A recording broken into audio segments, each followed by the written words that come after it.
Guys, so mayroon na akong 8 pumpkins dito. 8 kalabasa na harvest ko. Yan, mayroong dalawa. Good morning! Good morning! Very cold na dito guys, winter. Big frost this morning. So ngayon nandito ako, mga manok na mga scrap. Bakit? Galing sa kitchen. Mga kitchen scrap. So ayun, at harvest ako ng pumpkin doon sa naalala nyo yung nag-upload ako ng video na mayroong pumpkin sa labas, maraming mga kalabasa doon. So pipitasin ko ngayon kasi kahapon wala akong time magpitas. Kaya galing sa work at hindi na talaga not much light at napagod talaga ako. So ngayon umaga pipitasin ko yung mga mga kalabasa. So mayroon akong dito, mayroong wheelbarrow at mayroon akong saka to. Ito 'yon. Kasi marami mga blackberry, mga prickle. So ayun, punta tayo doon sa labas. Okay, samahan niyo ako guys. Magpitas tayo ng kalabasa. Ayan. Saka i-open natin yung gate. Mayroon ding mga manok doon sa labas. At doon tayo pupunta sa labas. Ayan, sinisira ko na. Kaninang umaga guys, napakaputi dito sa paddock na to. Nag-frozen yung mga damo. Sobrang ginaw talaga. At saka very clear sky. So yun, hindi mag-snow dito sa amin, mag-frost lang talaga. Yun ang winter namin, frosty. Yun. So dito tayo papunta. Ayan, dito na tayo guys. Dito ko lang iwan yung wheelbarrow at saka nandoon yung mga kalabasa. Ayan, nakita nyo yan. Maraming mga tinik dito. So, hindi ko dalhin yung wheelbarrow sa pinakamalapit kasi baka ma-puncture yung gulong ng wheelbarrow. Daming mga tinik dito. So, dito lang tayo. Ang laki talaga ng mga kalabasa dito guys. 1, 2, 3, 4, 5, 6 talaga. Yung pinaka last, yung 7 is yan, still very green. So it's not very matured yet.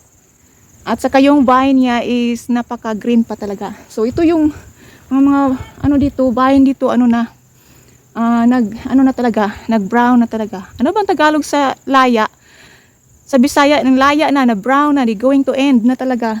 Paki-comment na lang kung anong Tagalog sa laya. Cebuano yan. Iba talaga ang malaya sa sa Tagalog. Malaya ka na. So, ayan.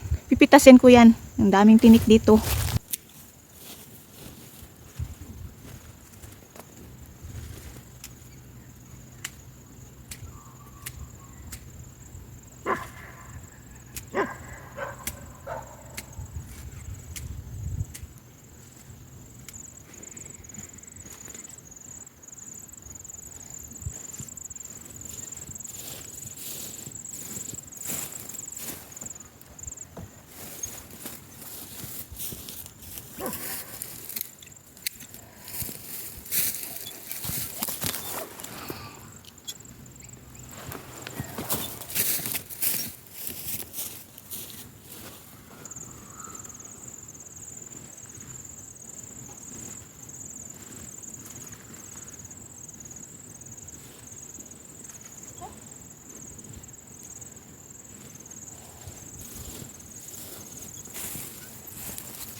Ito guys, ang hirap.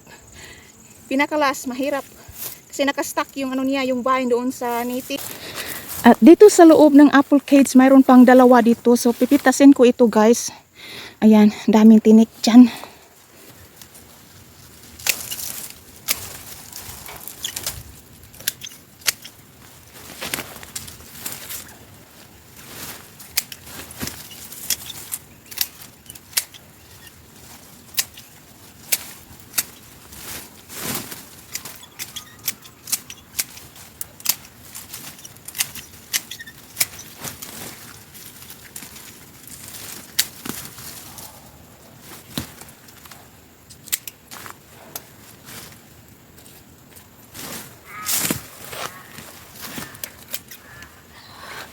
Yan, mayroong dalawa.